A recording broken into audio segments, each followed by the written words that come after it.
What's up, you guys? We're back. Today's warm-up starts with a reverse tabletop hold. So what we're doing when we do this is we're opening our hips, but we're also stretching and warming up our shoulders in a different way than we typically do, which will kind of directly apply to the dips that we're going to be doing in the workout.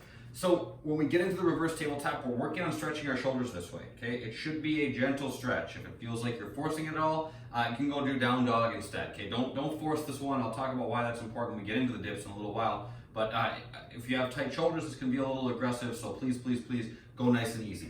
Normally though, what we're doing is we're stretching this way, right? We do a lot of like down dog, we hold things overhead. Going back this way, not quite so much, but it is the position that we get into when we do dips, so we want to make sure that range of motion is gently prepped, warmed up, and ready to go. So the reverse tabletop looks like this. Feet are at about hip width, hands are at about shoulder width. I'm just gonna lift my hips up until my body's in a straight line. So my hips are level with my knees and my shoulders. I'm just hanging out. We're gonna spend 20 seconds here, just a gentle stretch for the shoulders, a good way to warm up the hips. Second, we're gonna do half burpees. So I jump to a plank, and then I jump back and clap overhead. Third, we're doing a wall sit. I don't have wall space in here to demo this.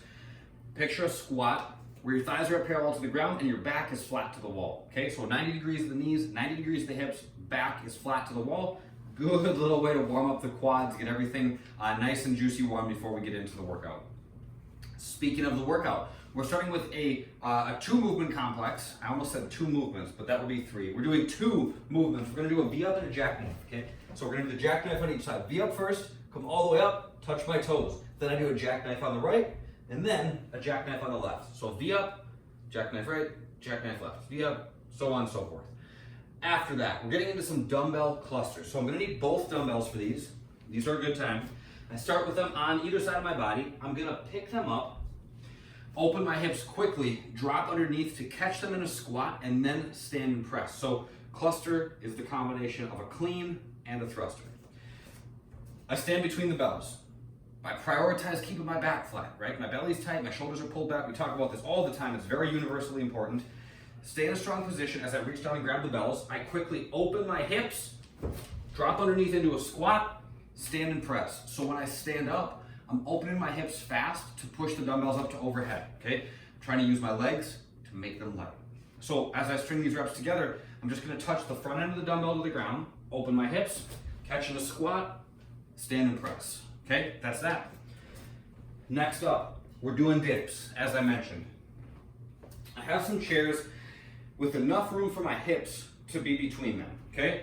Put one hand per chair. We're gonna start out nice and easy. My feet are gonna do the majority of the work here. I lower down slowly, and then I push back up slowly. My feet and my legs are doing the majority of the work. I'm trying to get my shoulders to go lower than my elbows, but I'm going slowly, and I'm not feeling any kind of crazy stretch, nothing that feels sketchy. It certainly should not hurt. Slow, okay? Nice and slow and controlled is the name of the game on these. If you rush them, that's how you could end up pulling something or tweaking something. Nice and slow, okay? Not the movement you want to rush. With your knees bent and your feet flat to the ground, your legs do a lot of the work. So if you're looking for more challenge, you can instead put your feet straight out in front of you, dip, and then press back up like so, okay? So we're gonna cycle through that for 9 minutes. You go through those for 9 minutes. After that, we go into 6 minutes of 9 burpees, okay? We know burpees, we love burpees, all the way up to overhead, and then we do 12 dumbbell rows. So I go to a plank, row on the right, row on the left, that's 2, back and forth all the way up to 12. Whew, those will get you going. And then last, we get into a tuck hold. So I'm gonna go back to my same dip position, but instead of actually doing dips, I'm just gonna lift my knees up and just kind of hang out in that tuck shape. So one hand per chair, I lift my knees up and I'm hanging out, okay? Try to resist the urge to let yourself lean forward. Try to keep your back angle as vertical as you can. It's gonna make them more challenging, but it will also make it more beneficial. So keep that in mind as you work. That is the equipment version. Body weight's gonna share some movements. The V up and tuck up is the same. Instead of the clusters, we're gonna do a jumping squat plus a lunge each side. So we're gonna do a jumping squat, then we're gonna do a lunge on the right, then we're gonna do a lunge on the left. My brother's here.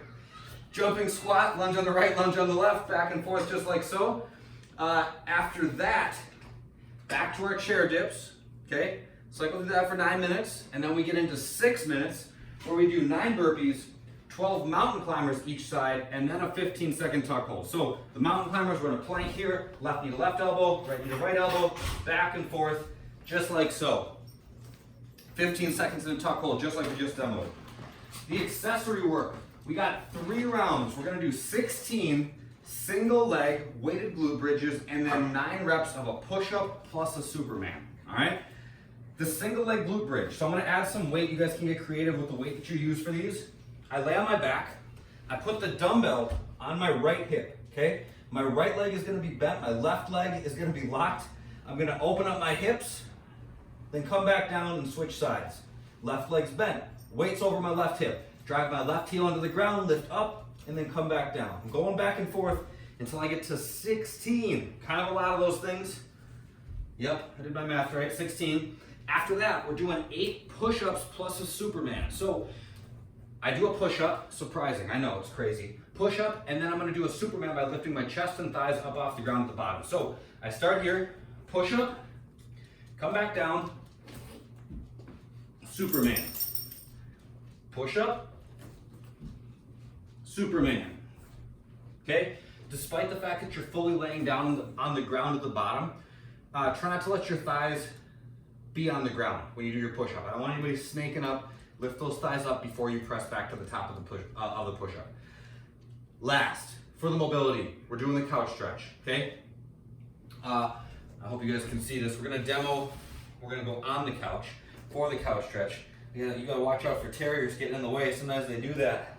So I get my one shin up against the couch, other foot's out in front of me. I'm just working on pushing my hip forward and down to get a little opening through the front of the leg that's back behind me. 3 minutes per side. That will be that for that. That's it for today, you guys. I'm sweating. Have a good day. I'll see you on the next one.